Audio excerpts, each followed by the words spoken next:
Si vous souhaitez vous accorder une pause dans votre journée, vous êtes au bon endroit. Bienvenue dans le podcast de Yoga Bar Studio. Je m'appelle Mélanie, je suis professeure de yoga, créatrice et formatrice de la méthode Yoga Bar pour les professeurs de yoga. Je vous propose dans ce podcast des méditations, des relaxations courtes pour réduire stress, anxiété et charge mentale du quotidien, mais également comment prendre soin de soi, autour de discussions avec des professionnels, des conseils pour votre bien-être, pour vous accompagner dans une remise en forme avec douceur et bienveillance. Mieux dans son corps et bien dans sa tête, c'est la promesse du Yoga Bar.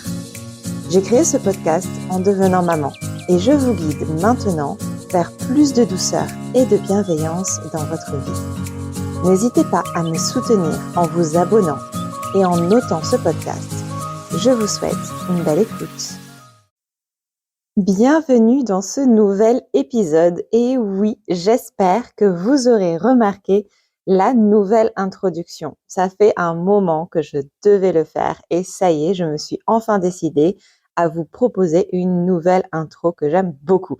Donc dites-moi, venez me laisser un petit message sur Instagram, un petit message privé ou sous ce podcast, peut-être sous l'épisode qui va sortir. Dites-moi ce que vous en avez pensé. Voilà, j'espère que ça vous plaît. En tout cas, moi, je suis hyper excitée. J'ai l'impression de relancer le podcast qui a déjà maintenant 3 ans, donc il était temps quand même.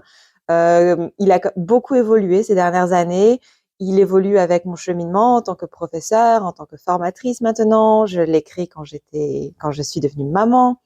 Donc, bien sûr, le podcast, il fait son petit chemin à mes côtés. Et voilà. Et donc, il évolue et j'avais à cœur de changer cette petite introduction, que ce soit un peu à jour avec ce que je vous propose. J'espère que ça vous plaît.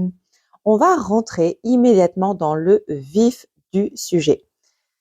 J'ai été inspirée cette semaine pour vous faire un épisode sur le sujet de l'activité physique de manière assez générale. Pourquoi ? Tout simplement, je vous en ai parlé dans une petite newsletter, la lettre Zen, que je vous envoie chaque vendredi, où en général, voilà, je vais aborder un sujet en particulier ou simplement vous donner quelques petits conseils, quelques petits tips. Souvent, je vous parle d'ailleurs plus, c'est assez perso finalement, la lettre Zen. Je vous partage en général ce que je fais, ce qui marche pas pour moi. Voilà, c'est vraiment expérience inspirée de ce que je mets vraiment en place dans mon quotidien. Et donc, je vous parlais, il y a une semaine ou deux, il y a 2 semaines, il me semble, la newsletter dans laquelle je vous avais donné 3 bienfaits principaux pour l'activité physique. Je me suis dit, bon, faut que j'aille un petit peu plus loin que ça. J'ai pas toujours envie de vous écrire des pavés. Donc, voilà, c'est venu naturellement. Je me suis dit, il faut absolument que j'en parle dans un épisode de podcast. C'est donc ce qu'on va faire aujourd'hui. Alors, très précisément, dans cette newsletter, je partageais avec toi, j'avais trouvé une info que je trouvais hyper intéressante. Une info qui disait que donc des chercheurs s'étaient aperçus que les gènes impliqués dans l'élimination du gras, des cellules graisseuses, étaient davantage stimulés lorsque l'on s'entraînait en fin de matinée. Donc, il était ressorti qu'il y aurait un horaire idéal pour faire son sport lorsque l'on a un souhait d'aller spécifiquement un petit peu aller brûler ce gras. J'ai envie de dire, même si on n'est pas dans une recherche, même dans une perte de poids ou peu importe, mais dans tous les cas, autant viser juste, j'ai envie de dire. Donc, l'horaire idéal, ce serait 11 heures. Moi, j'ai adoré cette info parce que c'est l'heure que je préfère pour faire mon activité physique également. Moi, je suis bonne à quelque chose que le matin. Je fais le jeûne intermittent, donc je vais manger à peu près vers 13h30, 14h. Donc, passer ce délai-là, pour moi, faire une séance quelconque, ça va être beaucoup plus compliqué. Donc, juste avant, par contre, 11h, je trouve que c'est un horaire idéal. Et je pense que ça peut être facilement mis en place également dans le quotidien. Même juste avant, par exemple, les pauses déjeuner. Je sais que souvent, il y en a beaucoup d'entre vous qui ont des journées de télétravail dans la semaine. Donc, je pense que, par exemple, c'est plus facile de dire peut-être sur ma pause déjeuner, ma première demi-heure, je me la consacre à bouger un petit peu. Donc, voilà, j'avais trouvé l'info assez intéressante et je vous l'avais partagée.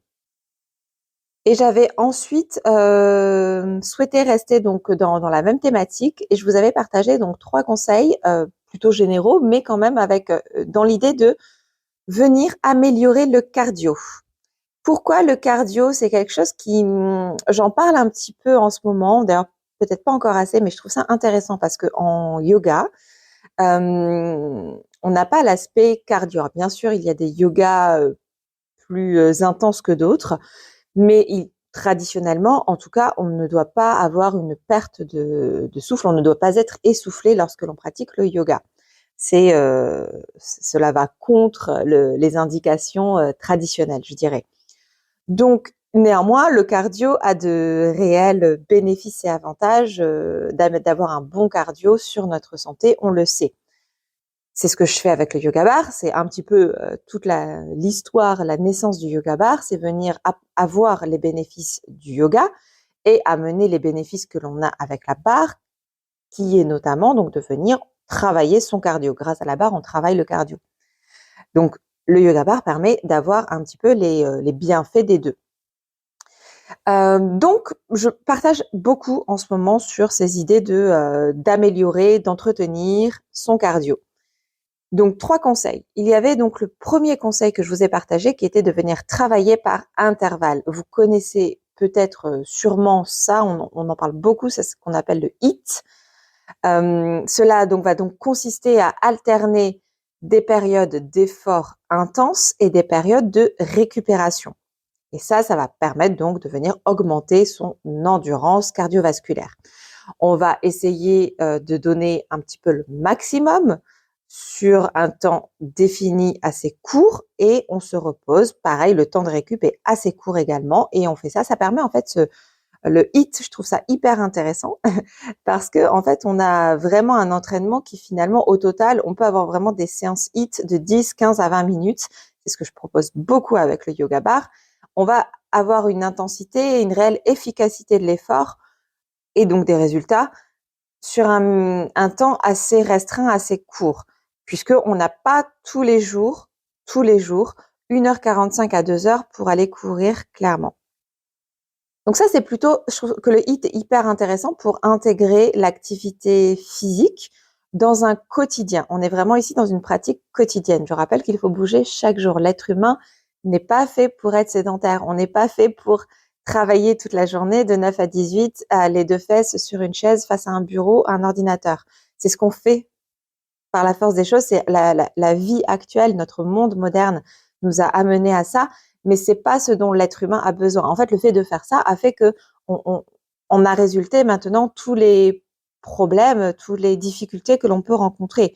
Ça a un impact sur tout, la sédentarité. Ça a un impact, bien entendu, sur le surpoids, sur des douleurs de dos notamment, mais pas que, mais tellement plus. Des fois, il y a des choses même qui sont plus difficiles on fait moins facilement des ponts en fait entre ça et le manque d'activité physique et la sédentarité, et pourtant souvent ça part de là. Également la dépression, le manque d'envie, le manque d'énergie, la fatigue, l'insomnie, voilà, énormément de problèmes, de difficultés que l'on rencontre de nos jours beaucoup, en tout cas une partie vient de ça, de ce manque d'activité physique, de cette sédentarité que l'on subit un petit peu maintenant et dans laquelle on est un peu conforté en permanence et dans laquelle on reste. Donc chaque jour, il faut bouger.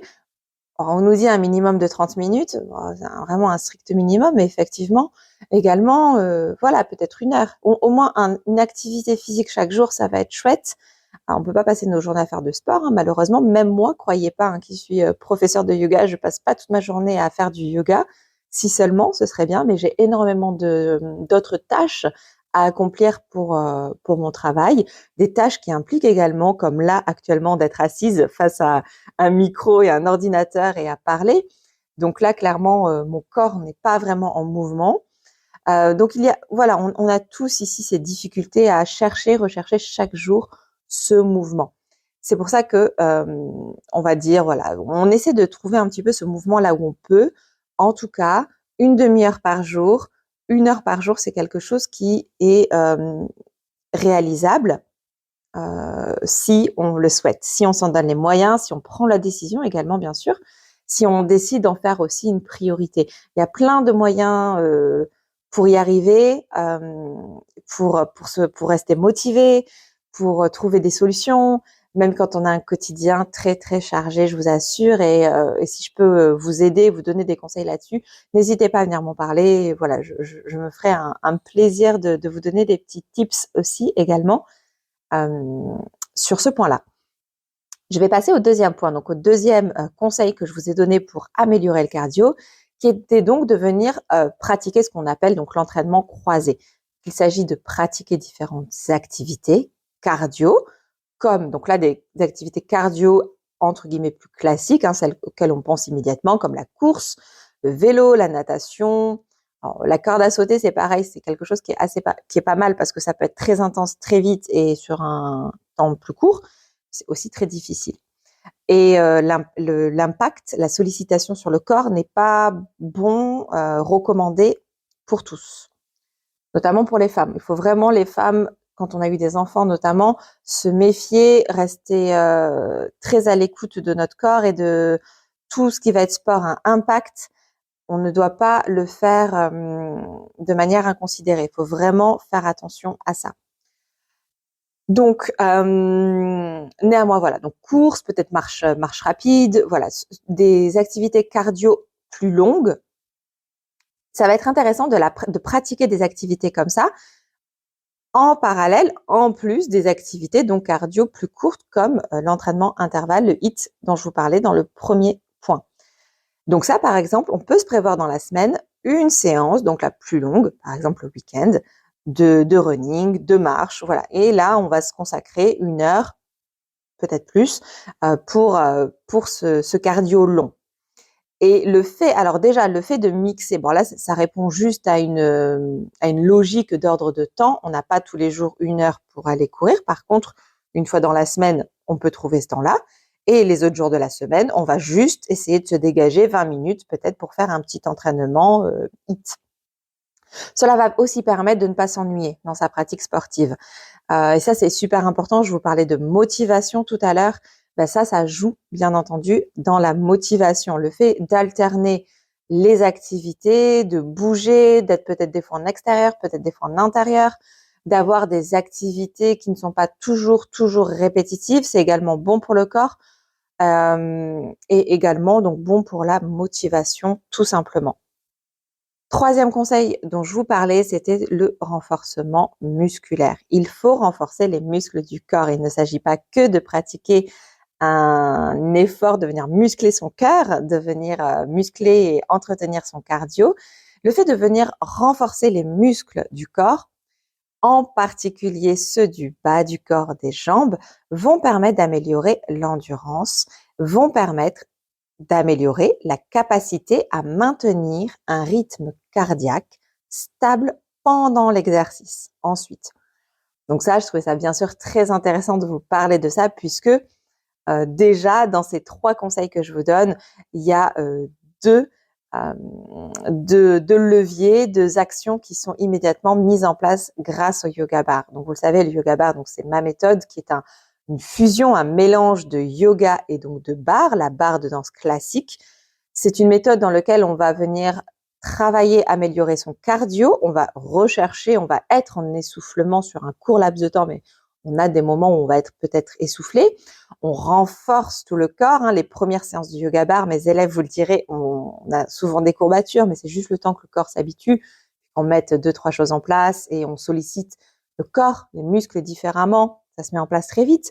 Voilà, on a un fort renforcement musculaire, principalement du bas du corps, même si on travaille le corps tout entier dans sa globalité.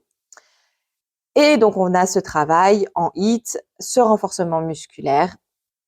Donc, je trouvais ça hyper intéressant. Donc, quand j'ai un petit peu fait mes recherches pour cet épisode de podcast et cette newsletter que j'ai écrite il y a pas longtemps, je me suis dit, le yoga bar, voilà, on vient vraiment cocher toutes les cases, c'est assez chouette. En sachant que à côté, moi, j'encourage toujours alors moi, je marche, je cours pas, j'y arriverai un jour à courir peut-être, mais déjà, je marche beaucoup, j'encourage énormément, j'encourage tous les gens autour de moi à marcher dès qu'ils le peuvent, à laisser la voiture de côté. On a tous tendance à prendre notre voiture pour le moindre trajet. Regardez dans votre journée, toutes les fois que vous prenez la voiture alors que vous auriez pu y aller à pied.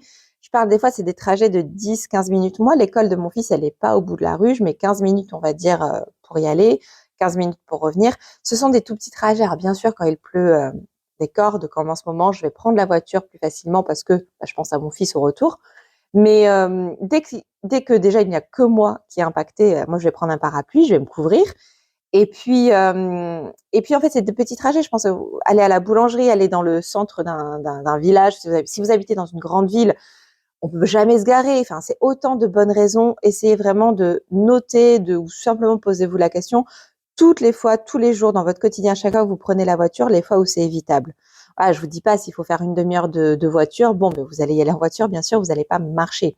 Si ça vous rajoute énormément dans votre matinée, quoique j'aurais même envie de dire si vous devez mettre le réveil 30 minutes plus tôt le matin pour aller au travail à pied, si c'est possible, vous imaginez, en fait, vous avez fait votre sport. Vous êtes parti, vous êtes encore mieux si vous avez l'occasion, vous arrivez au travail, vous pouvez vous faire une petite toilette. C'est super. Pourquoi pas vous changer? Vous imaginez le gain de temps. Vous faites ça après au retour le soir, vous avez fait votre séance de sport. Ne cherchez pas plus loin. Et puis là, peut-être une fois dans la semaine, vous allez chercher la séance de sport, le sport qui vous plaît, dans lequel vous vous éclatez, vous vous amusez, pour aussi quand même aller solliciter, aller renforcer les muscles, justement, ce genre de choses. Mais essayez de penser à tout ça. Posez-vous des questions, les bonnes questions, soyez honnête avec vous. Je peux vous assurer que souvent, le petit truc que je dis, et moi la première vraiment, mais regardez, à chaque fois que vous vous dites, j'ai pas le temps pour ça. Dans ma vie, je n'ai pas le temps de faire ça. Prenez votre téléphone. On a tous cette fonction maintenant sur nos téléphones. Regardez le temps, l'activité que vous passez chaque jour sur votre téléphone. Alors, si vous travaillez sur le téléphone, allez, enlevez-vous, vous pouvez vous éliminer, je sais pas, la moitié du temps, ou ce que vous estimez que vous avez travaillé, c'est pour votre travail, dans le cadre de votre travail, pourquoi pas, mais regardez le temps que vous passez à scroller, à chercher des trucs sur Google, sur Facebook, à aller regarder dans les groupes, les machins. On fait tout ça, mais le temps, en fait, on se dit, je vais y passer 5 minutes, on attrape le téléphone, c'est une action mécanique. C'est machinal, on ne fait même plus attention dès qu'on attend quelqu'un, au lieu de simplement être là, on prend le téléphone et on pianote un peu, là on cherche des trucs comme ça et en fait le temps passe. Et au lieu de passer 5 minutes, 10 minutes, un quart d'heure, 20 minutes, et des fois ça fait une demi-heure qu'on est sur le téléphone. Une demi-heure, vous avez le temps de faire plein d'autres choses beaucoup plus enrichissantes, beaucoup plus intéressantes pour vous, votre corps, votre santé, votre bien-être. Voilà. J'ai vraiment à cœur dans cet épisode. Je sais pas si vous avez besoin de vous sentir un petit peu d'un boost de motivation pour vous remettre peut-être au sport, pour vous rebouger, pour prendre des décisions. Peut-être que vous avez un objectif de remise en forme, de perte de poids depuis quelque temps. Peut-être que c'est plus ou moins important. Peut-être que c'est un petit kilo ou deux, 1 kilo ou 2 qui vous gêne, voilà, sur le ventre. Peut-être que c'est plus important. Peut-être que vous voulez perdre 5, 10 kilos, 15 kilos, peut-être qui vous gênent depuis des années parce que ça s'est accumulé. Si je peux juste vous donner un petit peu de motivation aujourd'hui, pour prendre soin de vous, pour penser à vous, faites-le pour vous, pour les bonnes raisons, pas parce que quelqu'un vous l'a dit, pas parce que vous vous dites: «Oh, il faut le faire». Non, faites-le si c'est important, si vous sentez que vous êtes mal dans votre peau. Faites-le si vous manquez de confiance en vous. Faites-le si vous êtes gêné dans vos vêtements. Faites-le si vous avez du mal à bouger, si vous avez du mal à courir, à jouer avec vos enfants, à vous accroupir, si vous êtes essoufflé, faites-le pour toutes ces bonnes raisons. Faites-le pour vous, pour votre famille, pour votre bien-être. Si par contre vous êtes très très heureuse comme ça, que c'est pas du tout un poids ou une douleur ou une tension dans votre quotidien, ne vous embêtez pas avec tout ce que je suis en train de vous raconter et surtout l'idée est absolument pas ici de se culpabiliser, de se dire qu'on fait pas assez, qu'on fait pas assez bien. On peut tous, toutes faire mieux. On essaie tout en général de faire de notre mieux. Des fois, on a besoin d'être un petit peu boosté, hein, ça fait du bien d'avoir des gens autour de nous qui nous disent allez, on y va, on se prend en main, on prend soin de soi. Voilà, cet épisode aujourd'hui va vraiment dans ce sens-là pour vous aider à vous motiver et uniquement à ça. Surtout, aucune culpabilité. Ne, Parfois, je vous entends aussi un petit peu, vous avez des mots très durs des fois envers vous-même et ça, il faut faire vraiment très attention à ça. Alors, c'est pas le sujet aujourd'hui du podcast, mais c'est quelque chose qu'on va venir vraiment, on peut adresser ça avec le yoga, la compassion, la bienveillance pour soi, la douceur pour soi. Bien sûr que c'est très important aussi. Il faut savoir, des fois se mettre un petit coup de pied aux fesses, se bouger parce que c'est facile pour personne, il faut pas croire. On a toute envie de se détendre devant un bon Netflix sous un plaid, surtout quand il fait un temps comme ça en ce moment. Mais voilà, on a un peu de motivation, ça fait du bien. Et également, faut pas oublier quand même de se parler avec douceur, d'accord? Faut pas oublier que, en tout cas, le chemin, il doit être doux et il faut pas s'en vouloir quand on n'y arrive pas. Il faut accepter aussi qu'on a des moments dans le mois, des fois, où où c'est plus dur, où on fera moins et tout ça, c'est OK. Et c'est juste qu'après, ah ben par contre, faut pas se dire foutu pour foutu, je reste comme ça pendant 6 mois. Non, j'ai eu 2-3 jours un peu plus compliqués. J'ai rien fait pendant 2-3 jours parce que j'étais malade ou j'étais fatiguée. J'ai une nuit blanche avec les petits. OK. Bah, dans 3-4 jours, quand j'ai dormi, quand ça va mieux ou quand c'est la fin de mes règles, eh ben, j'y retourne. Voilà, j'y retourne, tout simplement. Restez vraiment dans cette bienveillance avec vous, une bienveillance et en même temps une énergie, une action, on va de l'avant. C'est voilà, surtout le foutu pour foutu et les mots durs des fois qu'on entend, voilà, que des fois j'entends dans votre bouche et moi ça me fait mal au cœur quand je vous entends parler comme ça de vous-même. Voilà, essayez, entretenez un dialogue doux avec vous et ça pourra que mieux accompagner votre envie de remise en forme et de bien-être. Si c'est ce que vous recherchez, ça va vous accompagner d'être dans la douceur aussi, dans la bienveillance avec vous-même. Comme d'habitude, je m'emballe car ce n'est pas du tout le sujet de l'épisode du jour, mais c'est un message voilà, qui est important pour moi aussi à transmettre et à véhiculer. Donc, j'espère qu'il sera entendu aujourd'hui. J'espère que si tu avais envie, besoin d'entendre ce message, tu l'auras entendu. Le but, le vrai message, l'idée de ce podcast aujourd'hui, de cet épisode, c'était de vous rappeler de ne pas sous-estimer le pouvoir de bouger son corps quotidiennement. Oui, il y a des bienfaits physiques, mais cela nourrit notre bien-être mental et émotionnel. C'est vraiment, vraiment le message aujourd'hui. C'est crucial, crucial pour notre bien-être de bouger notre corps chaque jour. Vous pouvez vraiment mettre en place une routine quotidienne d'exercice doux. Vous pouvez juste remplacer, comme je vous le disais, faire des choses simples pour commencer, remplacer des trajets en voiture par de la marche. Mettez des petites séances d'entraînement. Vous mettez pas des trucs d'1 heure et demie chaque jour à aller courir. Vous allez le faire 3 fois, vous allez arrêter. Mettez-vous une petite séance de 15 minutes sur l'ordinateur et vous bougez pendant 15 minutes. Je me suis enfin décidée à mettre des petites séances sur YouTube. J'ai enfin une chaîne YouTube Yoga Bar, hein, c'est facile. Chaque vendredi, je vous mets une petite séance. Alors, c'est bien sûr, ce n'est pas une séance complète de Yoga Bar, il n'y a pas tous les bienfaits. Mais en 15 minutes déjà, je vous fais bouger. Et ça, c'est ça à faire, à prendre tous les jours. C'est cadeau, il faut vraiment, vraiment le faire. Le mouvement quotidien va permettre de stimuler circulation sanguine. Ça va renforcer votre système immunitaire. Ça libère les endorphines. Vous savez, les fameuses hormones qui améliorent notre humeur. C'est ça la clé. Pour un équilibre corps et esprit, c'est exactement ça. C'est le mouvement quotidien. Ce n'est pas que pour perdre du poids. Ce n'est pas que pour avoir des fesses rebondies. Non. Bien sûr, si c'est ça l'objectif, bingo, allez-y. Allez dans un objectif comme ça. Mettez-vous dans un programme, peu importe. Mais voilà, pensez que c'est vraiment, vraiment, vraiment un acte d'amour que vous faites quand vous bougez chaque jour votre corps. C'est une véritable clé, je répète, pour maintenir équilibre corps et esprit. Alors, je vais bien sûr redire un petit mot sur le yoga bar parce que on parle donc dans le fait de bouger chaque jour, on parle souvent donc de cardio long, de renforcement musculaire intense. Pensez également à le faire de manière douce et bienveillante pour les muscles et les articulations. Le yoga bar, pourquoi c'est une super pratique. Déjà parce que ça permet donc d'avoir un combiné des bienfaits de différentes pratique sportive, effectivement, mais il n'y a pas d'impact. Comme je le disais tout à l'heure rapidement, je pourrais revenir dans un autre épisode parce que là, ça va faire un long si je parle là-dessus, mais le fait de réduire les impacts de notre activité physique quand on est mère, c'est très important. Donc, veillez quand même à bien choisir votre activité physique.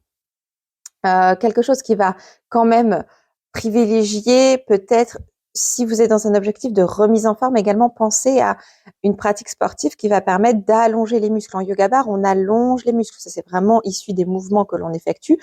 On va pas épaissir le corps. On n'utilise que le poids de corps. Il n'y a pas de poids, sauf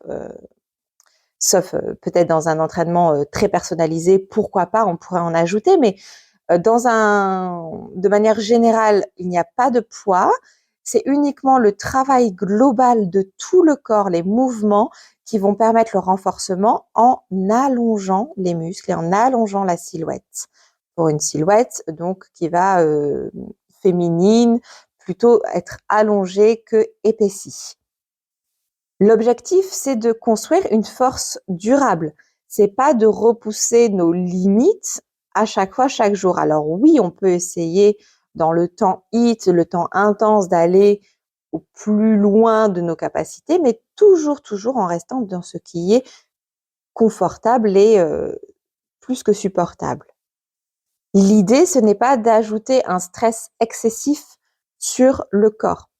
L'idée ici, dans ce cardio que l'on va venir, en venant en fait améliorer donc son cardio en yoga bar, l'idée c'est vraiment de faire circuler l'énergie, circuler l'afflux sanguin, d'augmenter le rythme cardiaque, mais de manière modérée quand même si on va chercher un moment, un pic et un essoufflement peut-être, mais on cherche à le faire de manière graduelle, modérée et durable. Ça, c'est important pour pas vous dégoûter, pour garder une motivation, pour vraiment que ça s'ancre dans le quotidien, dans votre pratique quotidienne, puis également pour ne pas donc ajouter de stress excessif sur notre corps. La partie yoga qui en général va venir un petit peu donc transiter et terminer, on va glisser doucement vers des postures de yoga, de hatha yoga pour finir un yoga bar. C'est ici pour venir entretenir la souplesse, des étirements donc qui vont être plutôt dans un objectif de mobilité, d'entretenir une mobilité articulaire aussi, notamment, même si la barre va permettre également la mobilité articulaire. Ce sont vraiment des moyens, des méthodes pour améliorer et maintenir la souplesse de manière générale.